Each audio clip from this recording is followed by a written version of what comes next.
নমস্কার বন্ধুরা, মনের খোঁজে গোপাল সোনা ইউটিউব চ্যানেলে তোমাদের প্রত্যেককে আবারও অনেক অনেক সুস্বাগত। আশা করি গোপাল সোনার কৃপায় তোমরা সবাই খুব ভালো আছো, আর গোপাল সোনার কৃপায় আমিও খুব ভালো আছি।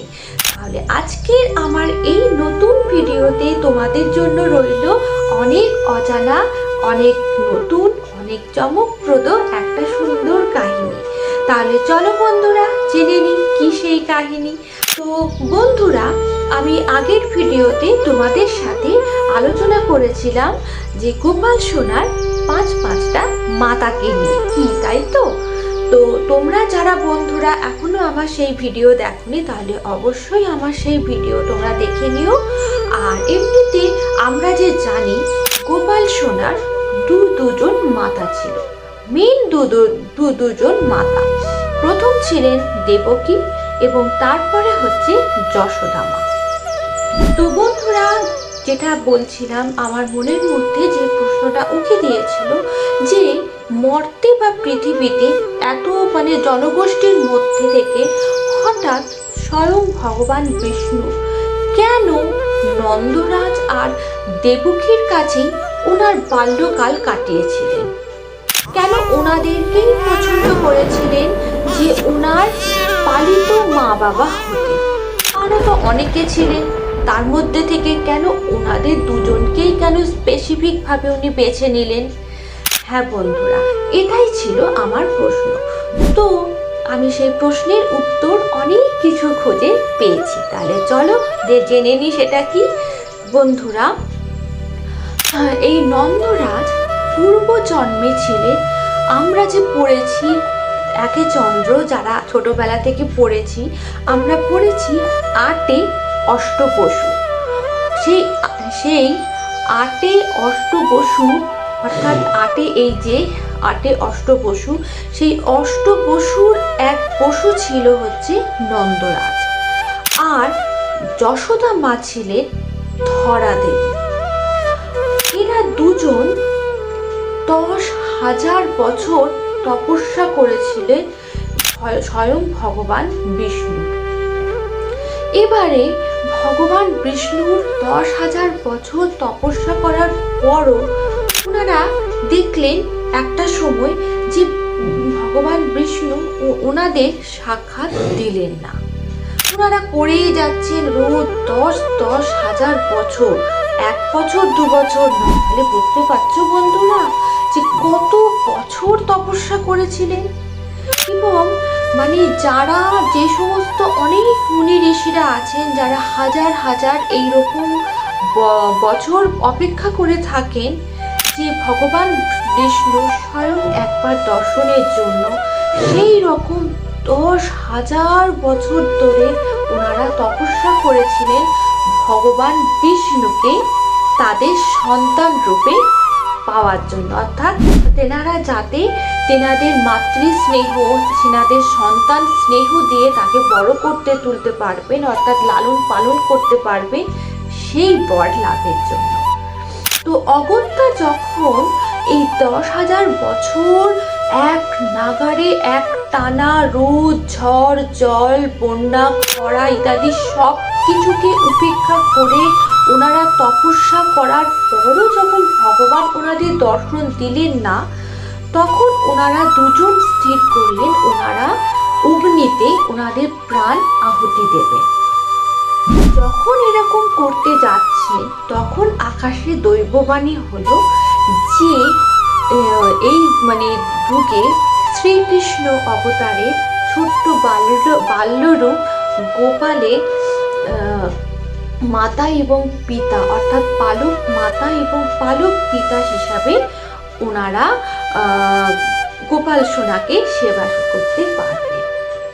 কি সাংঘাতিক রকমের তপস্যা ওনারা করেছিলেন যে তার ফলে ওনাদের স্বয়ং ভগবান বিষ্ণু এই বর দিয়েছিলেন। তো বন্ধুরা, এই কারণে, অর্থাৎ এই এত কঠিন সাধনার মধ্যে দিয়ে এসে নন্দরাজ এবং দেবকী, যশোদা মাতাকে ওনার পালক মাতা পিতা রূপে আমরা দেখতে পাই, এবং ওনাদের কাছে মাত্র 10টা বছর স্বয়ং ভগবান বিষ্ণু বা গোপাল সোনা ওনার শৈশবকাল বা কৈশোর কালটা কাটিয়ে তারপরে কিন্তু উনি চলে গেছিলেন মথুরাতে কংসকে বধ করার জন্য। এবং তখন আমার আজকে যে ভিডিওর মূল বক্তব্যর বিষয় যে যশোদা মাকে নিয়ে বন্ধুরা, অর্থাৎ যশোদা মা শ্রীকৃষ্ণের কাছে উনি মানে প্রতিশ্রুতি নিয়েছিলেন যে আচ্ছা আমি তো তোমার মা, তোমাকে পালন করেছি ছোট থেকে, একদম শিশু থেকে যে বড় করে তুলেছি, তার বিনিময়ে আমি তো তোমার বিবাহ দেখতে পারলাম না, কারণ তুমি তো তখন দেবকীর কাছে আছো, বসুদেবের সাথে আছো। তাহলে তোমার এইটুকু সময় মাত্র, তোমাকে 10-10টা বছর আমরা পেলাম, এরপরে কেন আমি পেলাম না? আমি তো তোমার মা হিসেবে চেয়েছিলাম, এবং একজন মা তার সন্তানের তার সন্তানের বিবাহ নিজে হাতে দেবে, এটাই তো স্বাভাবিক ঘটনা, বলো বন্ধুরা। কিন্তু উনি সেটা পাননি। তখন উনি আবারও নিজের প্রাণ ত্যাগ করতে প্রস্তুত হয়েছিলেন বা প্রচণ্ড রকমভাবে নিজে ভেঙে পড়েছিলেন। তখন ভগবান শ্রীকৃষ্ণ ওনাকে বলেছিলেন যে কলিযুগের একদম প্রাথমিক কালে, অর্থাৎ একদম শুরুর কালে তুমি এবং নন্দরাজের সঙ্গে, তোমাদের দুজনের সঙ্গে আমার আবার সাক্ষাৎ হবে, এবং এই মাতা পিতা রূপেই সাক্ষাৎকার হবে। তখন অর্থাৎ এই কলিযুগে কি হলো, কলিযুগে এই যশোদা মা কিন্তু অবতীর্ণ হয়েছিলেন শ্রীকৃষ্ণের সেটা অন্য রূপে। কোথায় জানো?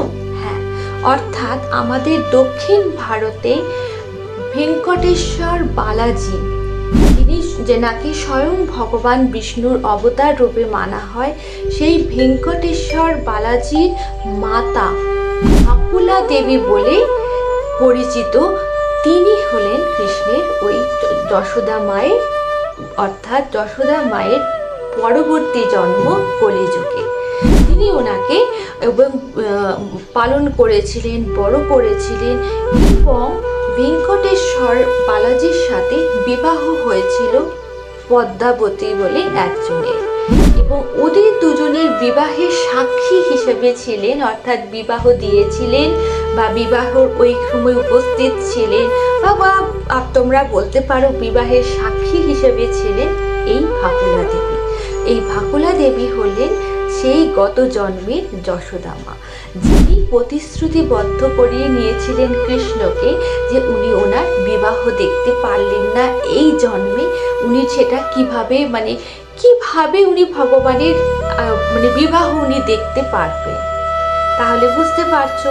এবং আরও একটা আশ্চর্যের বিষয়, এই ভাকুলা মাতার মন্দির বা ভাকুলা দেবীর মন্দির কিন্তু আছে আমাদের দক্ষিণ ভারতের অন্ধ্রপ্রদেশের তিরুপতি বলে একটি জায়গার, তিরুপতি মন্দির বা তিরুপতি জায়গার ওখানে পেরুর বলে একটি গ্রাম আছে। এই গ্রামে প্রাচীন 300 বছর আগের, আনুমানিক 300 বছরের পুরনো ভাকুলা মাতা বা ভাকুলা দেবীর মন্দির আছে বন্ধুরা। সেখানেতে বলা হয়ে থাকে এখনো পর্যন্ত যে ভেঙ্কটেশ্বর তিরুপতি মন্দিরে নৈবেদ্য দেবার আগে সেই নৈবেদ্য নাকি ভাকুলা দেবীর উদ্দেশ্যে দেওয়া হয় নৈবেদ্য, এবং তারপর সেই নৈবেদ্য স্বয়ং ভগবান ভেঙ্কটেশ্বর বালাজিকে নিবেদন করা হয়। অর্থাৎ একই না যে আমাদের মাতা, অর্থাৎ মাতৃ স্নেহ যে ব্যাপারটা, অর্থাৎ মাতা যখন কোনো কিছু খাদ্য প্রস্তুত করে তখন সে যেমন প্রথমে সেটা নিজে দেখে যে সেই খাবারটা সুস্বাদু হয়েছে কিনা, কোনো কিছু কমতি আছে কিনা, বা সেই খাবারে অন্য কিছু খেয়ে শরীরটা খারাপ হচ্ছে না তো তবে সেটা তার যেমন শিশুকে দেয়, এখানেও ঠিক সেই রকম মাতৃ স্নেহটাকে বজায় রাখার জন্য আগে ভাকুলা দেবীকে ওই শ্রীকৃষ্ণের বা ভেঙ্কটেশ্বর বালাজি ওনার মাতা রূপে আগে ওনাকে দিয়ে তারপর ভেঙ্কটেশ্বর বালাজির উদ্দেশ্যে নিবেদন করা হয়। তাহলে বুঝতে পারছো বন্ধুরা, একটার সাথে একটা কিভাবে চেনের মতন আটকানো, অর্থাৎ একের জন্মের সাথে এ জন্মের কানেকশন, এ জন্মের সঙ্গে ওই জন্মের কানেকশন। হ্যাঁ বন্ধুরা, তাহলে বলো এই ভাকুলা মাতা বা যশোদা মাতার কলিযুগের অবতার বা পরবর্তী অবতারের এই সংক্ষিপ্ত কাহিনী তোমাদের কীরকম লাগলো? এইরকম আরও অনেক কাহিনী যদি তোমরা জানতে চাও, আরও অনেক কিছু বিষয় যদি জানতে চাও, তাহলে অবশ্যই আমাকে কমেন্টে লিখো বন্ধুরা, যে আর কি কি বিষয় তোমরা জানতে আগ্রহী বা কি কি বিষয় ভিডিও তোমরা দেখতে চাও। তোমাদের সেই মতন অনুরোধ, তোমাদের কমেন্ট অনুযায়ী আমি আমার ভিডিও অবশ্যই বানাবো বন্ধুরা। এবং যদি কিছু তোমাদের জিজ্ঞাসা থাকে, কিছু তোমরা জানতে চাও এরকম অজানা কাহিনী, সেটাও অবশ্যই আমাকে কমেন্টে লিখো বন্ধুরা। আমি অবশ্যই একটা ভিডিওতে তোমাদের এই সব প্রশ্নের উত্তর আমি অবশ্যই দেব। আর এই ভিডিওটা কেমন লাগলো সেটা অবশ্যই লিখে জানিও আমাকে। আর আজকের ভিডিও এখানেই শেষ, তা না হলে বক বক করতে করতে অনেক ভিডিও বড় হয়ে যাবে, তখন তোমাদেরও আর শোনার ধৈর্য থাকবে না। তবে শেষ করার আগে আমার গোপাল সোনাকে তো তোমাদের দেখাবই, কারণ তাকে বাই না বলে তো তোমরা যেতেও পারবে না, আর আমিও ভিডিও শেষ করতে পারবো না। তাহলে চলো গোপাল সোনার কাছে দেখে নি গোপাল সোনা কি করছে। তো এই দেখো বন্ধুরা গোপাল সোনা, এই দেখো গোপাল সোনার মিষ্টি মিষ্টি মুখটা।